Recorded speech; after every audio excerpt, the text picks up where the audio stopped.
학병수첩. 저자 김동인.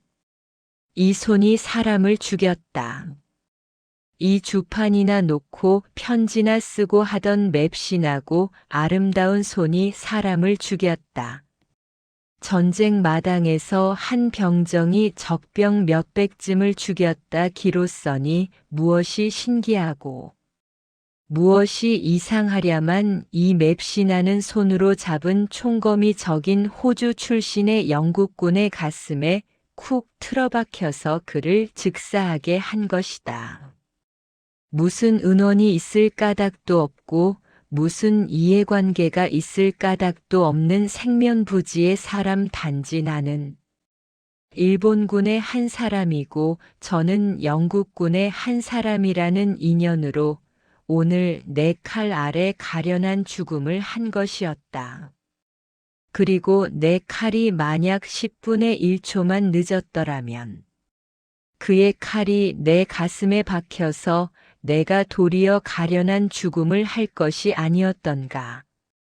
전쟁이란 이런 것인가. 나는 그를 왜 죽였나? 그는 왜 나를 죽이려 했는가? 이런 소리는 너무도 평범하다. 다만 검티티하고 태산 같은 호주인이 납함을 하며 우리를 향해 습격해오고 우리 역시 돌격 호령 아래 적진을 향하여 쇄도할 때에 무아무중으로 달려간 뿐이지 이 전쟁 이겨야 하겠다든가 져서는 안 된다든가 그런 생각은 할 여지가 없었다. 적과 우리와의 간격이 10간으로 5간으로 1간으로 줄어들어가는 순간순간 다만 들리는 것은 폭포 소리 같은 나팔뿐이요. 보이는 것은 태산이 내게 부서져 내리는 듯한 적병의 쇄도뿐이었다. 최후의 순간. 적과 백병전이 벌어지려는 그 순간 내 옆구리에 힘있게 낀 총검은 적의 가슴을 향하여 깜짝 놀랐다. 사람을 죽인다. 사람이 죽는다. 이런 생각이 번개같이 머리를 스치고 지나가며 나는 본능적으로 내 옆구리에 꼈던 총검의 방향을 휙 오른편으로 돌렸다. 그러나 시기는 이미 늦었다. 내가 총검의 겨냥 방향을 돌리는 순간 손과 팔로는 무슨 육둔한 탄력을 감각하였다. 호주병이 내 칼에 찔린 것이었다. 이것을 의식하면서 내 칼을 낚아당기나 방금 나를 향하여 납함하며 달려오던 호주병은 내 칼에 끌려서 앞으로 땅으로 쓰러지는 것이었다. 다만 멍하니 서버렸다.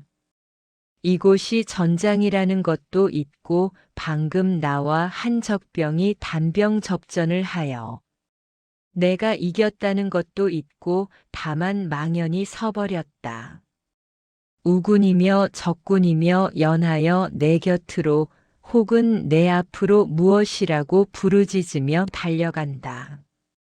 그러나 이 가운데서 역시 한 전투원으로 활약해야 할 나는 망연자실하여 내 앞에 쓰러진 나의 피해자인 호주병만 굽어보고 있었다. 30살 안팎의 젊은이였다. 무사히 개선하기를 부모 처자가 얼마나 기다리랴. 전장에 내보낸 아들이요 남편이거니 혹은 죽을지도 모르리라는 각오야 했겠지. 그러나 사람이란 도대체 욕심꾸러기로서 가망 없는 데서도 무슨 회망점을 찾아내려고 애쓰는 동물이니 더구나 전쟁이 나가면 꼭 죽는다는 것도 아닌 이상해야 호주병의 친척인들 왜 생환을 꿈꾸지 않았으랴. 그것은 마치 나의 부모가 나의 생환을 기다리는 것과 마찬가지로. 그렇거늘 그는 여기서 그가 예상도 안 했을 조선 출신의 학병인 나의 총검을 받고 즉사하지 않았는가. 호주인인 그는 영국 황제를 위해서 싸웠고 영국 화제를 위해서 죽은 것이다. 그를 죽인 사람, 나는 일본 황제를 위해서 싸웠고 지금도 계속해 싸우는 중이다. 목숨이라 하는 것은 무엇으로도 바꿀 수 없는 귀중한 보배건을 전쟁이라는 것은 무엇이길래 내게 이해관계 없는 일에 목숨을 빼앗으며 빼앗기며 하는 것인가. 일본 제국. 그 사이 5, 6년간의 중국과 턱없는 전쟁을 계속하여 이제는 손가락 하나를 더 움직일 수가 없도록 기진맥진한 일본이 세계의 최대 강국 영국과 미국에게 선전을 포고하며 덤벼드는 이 행동은 순전히 일본의 발광적 발작이며 국가적 자살 행동이라는 것은 삼척동자라도 넉넉히 알 일이다. 국가 태평 시에는 적은 수요의 우수한 국민으로 국가가 넉넉히 구성되나 국가 비상 시에는 국민의 질은 약간 떨어진다 하더라도 국민의 수요가 많아야 한다. 일본도 세계를 상대로 전쟁을 시작하고 보니 국민의 수요가 문제였다. 7천만 국민을 가지고 있는 일본은 지금껏 열등 국민이라 하여 도외시하였던 조선의 2600만까지 끌어넣어 1억 국민을 자랑하고 아직껏 사반세기 동안 잊어버렸던 명치 황제의 일시동인까지 끌어내 조선인을 추어 세우고 1500년 전에 망한 백제까지 등장시켜 동근동조를 부르짖으며 요보라고 멸시하던 조선인에게 반도인이라는 자랑스러운 벼슬을 주고 일본인과 동등이라는 인식을 밝히기 위하여 창씨 제도를 세우고 그리고 나서는 일본 신민된 가장 빛나고 귀한 권리인 병역권을 조선인에게도 뒤집어 씌웠다. 우선 지원병이라 하여 공장과 농촌의 씩씩한 젊은이들을 끌어내 중국이며 남방지대에 보내어 죽여버렸다. 뒤따라 학병 제도였다. 그 봄에 상과를 나와서 어떤 은행에 취직하고 있던 나는 온갖 방면으로 뜯어보아 학병에 가장 적합한 사람이었다. 그러나 재학 중이 아니요. 벌써 취직할 때 취직해서 내 인생 항로를 스스로 개척하려던 나 같은 사람은 딱 질색이었다. 할 수 있는 것 피하려 했다. 그런데 그때 신문 기자는 왜 그렇게 성화 야단에서 피하려는 사람을 큰 반역자인 듯이 야단했으면 모교의 직원이며 선배들은 왜 그다지도 시시콜콜이 꼬집어내어 한 사람도 피할 수 없도록 야단을 했는지. 나는 그래도 피해보려고 어느 시골에 내려가 박혔다. 그랬는데 신문지며 선배들이 얼마나 야단을 했던지 늙은 아버님이 그 위협에 겁을 잡숫고 일부러 시골로 찾아 내려오셔서 걱정을 하시는 것이었다. 이번 학병을 교묘히 못 피하면 장차 무서운 도덕적 처벌이 있으리라는 둥. 너 한 사람의 도피 때문에 2600만이 그 품값음을 받는다는 둥. 나같이 소심이 깃하게 인생의 정로만 밟아오던 사람은 견딜 수가 없으리만치. 매일매일 신문지의 위협 색채는 농후해 갔다. 드디어 나도 지원하였다.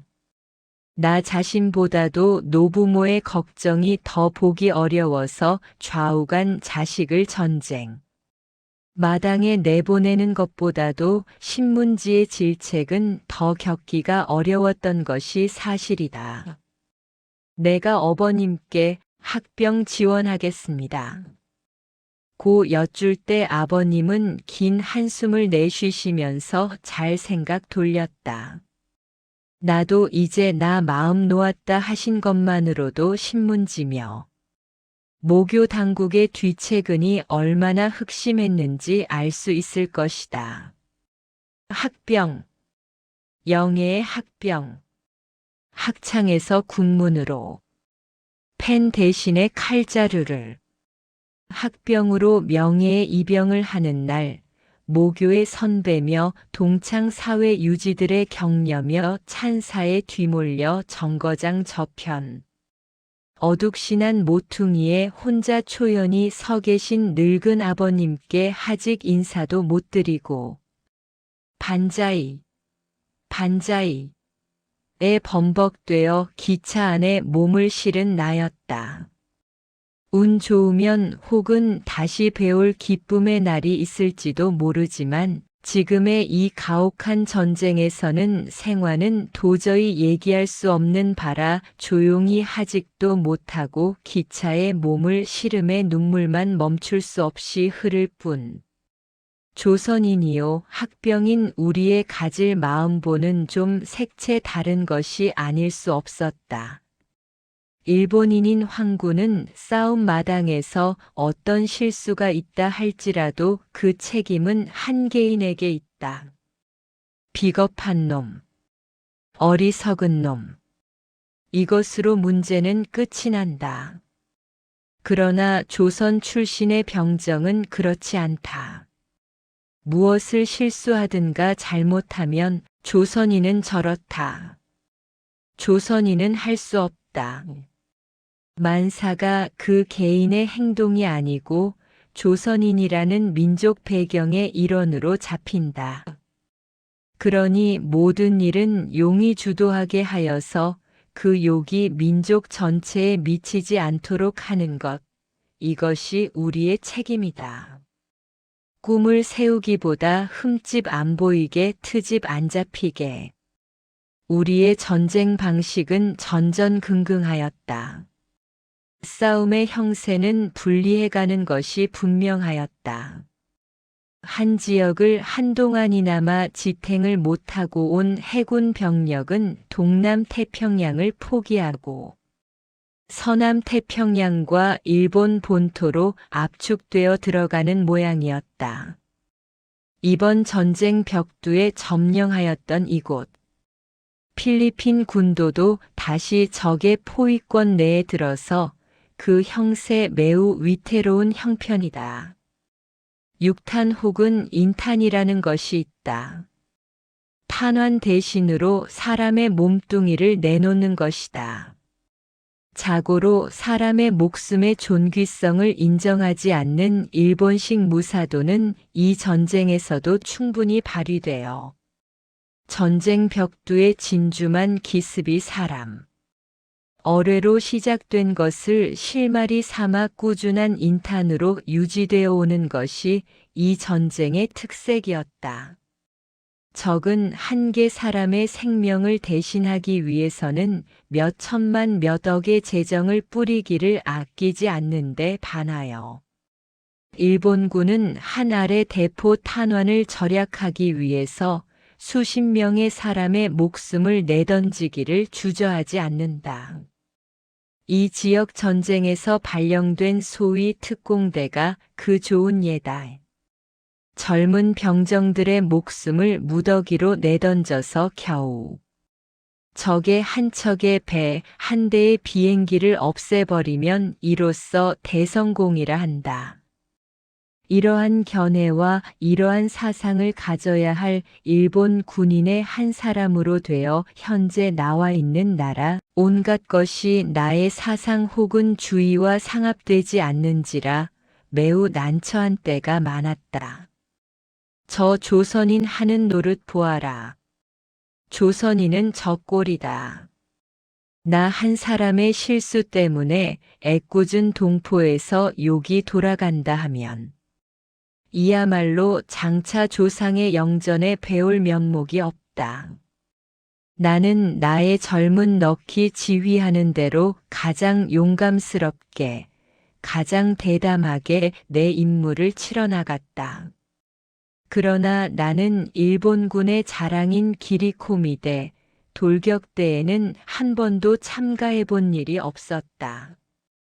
일찍이 한 백병전에 참가해서 호주 출신의 적병을 4칼로 직접 찔러 죽이고 그 뒤 항상 그날 손으로 감각한 바에 육둔한 탄력 있는 촉감을 받고 있는 나로서는 다시금 한 사람 대한 사람의 기리아히 서로 칼로 싸우는 것, 싸움에는 의식적으로 피하였다.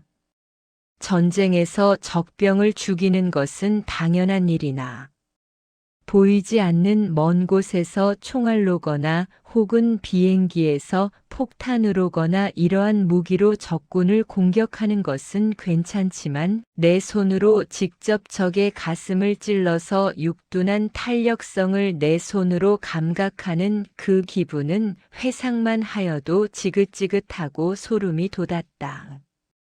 기리코미대로 나갔다가 돌아온 동료들이 나는 몇 사람을 죽였노라 그 공적을 자랑하며 적의 가슴에 박은 칼을 어떻게 하여서 적을 어떻게 죽였노라는 둥. 그 공적을 자랑할 때는 듣기조차 몸에 소름이 금하지 못하였다. 그들의 조상이든가 가업이 도살자가 아니고서야 어떻게 이런 잔악한 행위를 감행할 수 있을까? 그리고 그 사람으로서는 차마 감행하지 못할 잔악 행위를 감행하고 그것을 두고두고 자랑 삼을 수 있으랴. 나는 국적상 일본 사람이요 병적상 일본 군인이다. 일본군의 승리를 마땅히 기뻐해야 할 것이요 승리하기 심축해야 할 것이다. 그러나 통솔자로서의 아량과 관록을 못 가진 일본인 장차 그들의 일컫는 바에 대동아 맹주가 되면 그 아이들은 대동아 전역 10억 민중의 고초는 또한 얼마나 클 것인가. 이번 전쟁에서 일본군의 일원으로 동아의 천지를 편력하며 일본군의 정치적 성격이라는 것을 충분히 보았다. 보지 않았을지라도 이만한 것은 알바지만 일본인의 통치하에 든 백성같이 가련한 백성은 다시 없을 것이다. 조선 사람의 이번 전쟁과는 다 그러하리라. 일본이 전패하여도 다 그러하리라. 일본이 전패하여도 좋고 전승하여도 좋다고. 일본이 만약 전패하여 조선도 전패국의 일부분의 책임을 진다 할지라도 지금 현상보다 더 나쁜 현실은 상상할 수도 없으니까 믿져도 본전은 된다. 만약 일본이 패전하고 조선이 일본과 민족 관계가 다르다 해서 분리되는 경우가 생긴다면 이런 경사는 다시 없을 것이다. 만약 일본이 승전을 하면 상상하기 힘든 꿈 같은 이야기이지만 일본이 천행승전을 한다 하면 1억 국민의 사반분이 넘는 조선에도 무슨 여경이 약간이라도 돌아올 것이다. 이번 전쟁에 있어서 조선도 적잖은 희생을 내기는 하였지만 이 전쟁이 끝만 나면 승전으로 끝나건 패전으로 끝나건 우리 조선인에게는 결코 손해나는 전쟁은 아니다. 어느 편이고 한 편이 아주 망하도록 힘껏 싸우기만 하여라. 고래 싸움에 새우 치어 죽는다. 방울의 싸움에 어부가 이를 본다. 싸움의 결과에 대해서 상반되는 2가지의 속단말이 있지만 이번 싸움에 있어서의 조선인의 입장은 방울지 전쟁의 어부라 잘 싸워라 축수할 따름이다. 기리코미대의 활동이 나날이 치열해 갔다. 잠자는 사람을 몰래 기어들어가 칼로 찔러 죽였다 하는 것이 일본적인 성격에 잘 맞음인지 혹은 악에 받쳐 이러한 행동으로써야 비로소 약간이나마 보복적 쾌미를 맛보게 되는지 이 기리코미대에 대해서는 일본 본토의 성원이며 치하도 높았거니와 현지 군인들도 제각기 기리코미대로 나가보기를 지원하였다. 그러나 그 언제 호주 출신의 적병의 가슴에 칼을 박고 육둔한 탄력적 촉감에 몸서리치고 그냥 늘 그때에 받은 그 촉감을 손으로 느끼며 그 위협감에 지긋지긋한 나는 기리코미대에만 절대로 참가하기를 피하였다. 내가 내 손으로 한 사람을 찔러 죽였다. 이 불쾌한 기억은 영원토록 내 머리에서 사라지지 않을 것이다. 내가 아내를 내 손으로 이끌고 차마 못할 일이로다. 기괴한 소식이 들린다. 미국, 영국, 중국이 카이로에 모여서 이 전쟁에 대한 회담을 하였는데 그 결과로서 일본에 통고한 통고 가운데 조선을 일본이 놓아주라는 조건이 있었다 한다. 물론 일본 정부나 일본 군대에서 정식으로 발표한 일은 아니지만 이 마닐라시에 밀수입되는 영자보에 그런 기사가 있었다 한다. 사실이라면 진실로 놀랄 만한 일이다. 그러나 사실로 믿기는 어려운 점이 많다. 대체 저들은 조선과 무슨 특수한 관계가 있었기에 저들의 막대한 물자와 생명을 내던진 이번 전쟁의 승리의 대상으로서 조선의 해방을 요구할까? 혹은 저들이 조선을 나누어 먹는다면 모를 일이지만 이리에서 떼어내어 해방시킨다는 조건은 아무리 해도 믿기 힘들다. 혹은 일본의 자원인 조선을 일본에서 떼어내어 일본으로 하여금 좀 더 큰 고통을 맛보게 하렴인가? 또는 군국주의 일본과 대륙과의 완충지대로서 조선 독립의 존재가 필요한가? 좌우간 이것이 사실이라 할진대 이미 세공역 지난 일본은 이 조선을 아주 무시하지는 못할 것이다. 남의 덕에 혹은 조선이라는 나라가 독립한 행운을 맛보게 될 수가 있을까? 밤에 잠을 못 이루었다. 가끔 문득 떠오르는 기쁨과 불안. 기쁨이란 물론 일본의 굴레에서 벗어나게 될는지도 모르겠으니 그 기쁨이다. 그러나 일변 느끼는 불안. 내 나이 23살. 구한국 시대도 지나서 일본의 대정연대도 초기를 지나서 대정 20년에 세상에 나왔다.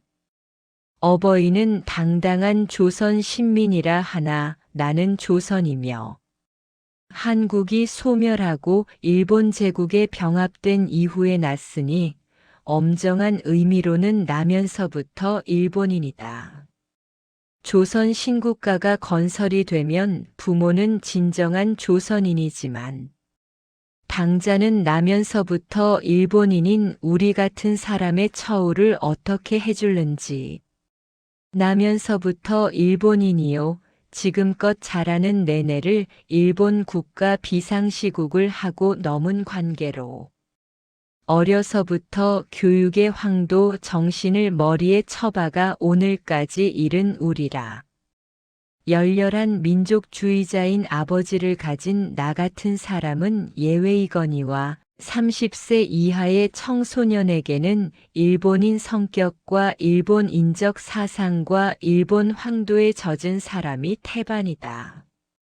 물론 그들의 피가 반만년 정연히 흘러내려온 조선의 피매. 한때 일본인 종교 교육을 받았다 할지라도 그만한 것은 조그마한 노력으로 말살되기는 하겠으나 그래도 덜컥 일본의 굴레에서 벗어나는 순간 너는 진정한 조선이 못 되느니 어떠니 하는 말썽이 안 일어날까.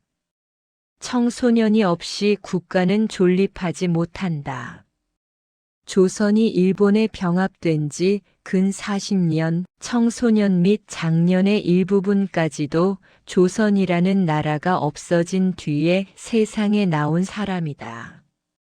이 문제가 어떻게 해결될는지, 요행 일본의 굴레를 벗어난다 할지라도 8월 보름, 인류가 영원토록 기념하고 자랑할 명예의 날 8월 15일, 인류 사회를 독하던 마지막 봉우리인 일본의 군국주의도 이날 종래 민의의 앞에 굴복하였다.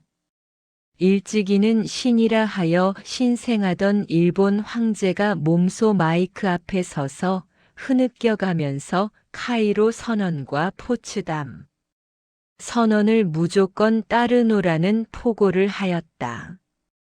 이 포고가 조선 천지에 퍼질 때의 조선의 모양이 어떠하였는지는 조선에서 만리 바뀐 이곳에서는 잘 알 수 없다. 그러나 그 뒤 이곳에 들어온 뉴스를 보자면 그야말로 이취여광 삼천리의 천지가 웃음으로 터져 넘치고 40년간 구박받아 숨어있던 동해물과 백두산이의 애국가는 천지를 진동한다. 한때 내 어리석은 소견에 근심하였던 바 대정연대와 소화연대에 출생한 일본인인 조선. 청소년들도 노인네들과 손을 맞잡고 미친 듯이 기뻐 뛰논다 한다. 피가 조선의 피이다. 한때 연호로 대정이라 소하라 일본의 연호를 좇았는지 모르지만 그들의 혈관 속에 흐르는 피야 어찌 속일 것인가. 그들, 아니 우리들이 세상에 나오기도 전에 소멸된 나라. 동방의 군자국, 동방의 은사국은 다시 세계의 표면에 솟아오르려 한다. 지금에 앉아서 생각해 보건대 이 모든 일이 하늘의 섭리였다. 조선인의 성격이 본시 느리고 대범한 때문에 20세기 찬란한 문화. 세상에 조선을 폭로시키면 조선이라는 나라는 국제상 뒤떨어진 나라 노릇을 면하지 못할 것이다. 이 점을 생각하여 하늘은 조선의 지배권을 몇십 년간 일본에게 맡겼다. 빠랑빠랑하고 조밀한 일본으로 조선을 합병해 가지고 단시일 사이에 표면만은 세계 수준에 뒤미칠 만한 시설과 예비를 해놓았다. 조선이 그냥 제 나라를 통치했으면 30-40년의 짧은 기간 안에 이만한 시설은 도저히 못하였을 것이다. 빠랑빠랑한 일본인의 성질을 가지고야 비로소 가능한 일이다. 근 40년을 일본의 전력을 기울여서 닦은 결과 조선도 인젠 표면만은 비슷한 국가 체제를 갖추게 되었다. 이제는 조선의 통치권을 조선인에게 돌려주어야 할 차례다. 이러기 위해서 하늘은 일본에게 미영중에 향하여 싸움을 걸도록 꾸몄다. 이미 영, 중대 일본의 전쟁의 결과로서 조선은 가만 앉아서 해방과 자유를 얻게 된 것이었다. 조선의 해방은 미국이 준 바도 아니요, 중국이 준 바도 아니요, 또는 소련이 준 바도 아니요, 하늘의 선물이다. 일본이 조선을 통치한 40년간을 내내 흉년으로 내려온 조선의 땅이 이 해도 처음에는 내내 흉년을 예상시키다가 일본이 손을 뗀다고 결정된 8월 상순부터 갑자기 늦더위가 시작되고 근래에 없던 대풍년이 들게 되었다. 모두가 하늘의 뜻이시다. 하늘이 주시니 해방의 자유. 한 번의 공습도 받아보지 않고 한 푼의 손해도 받아보지 않고 일본이 40년간을 심혈을 기울여 닦고 간 이 금수강산은 이제 완전히 우리의 손으로 돌아오는 것이다. 일본을 위하여 총을 잡고 싸우던 우리 학병들. 이제부터는 마음 다시 먹어 내 나라 내 강토를 보호하기 위하여 우리의 젊은 심신을 바칠 날이 왔다.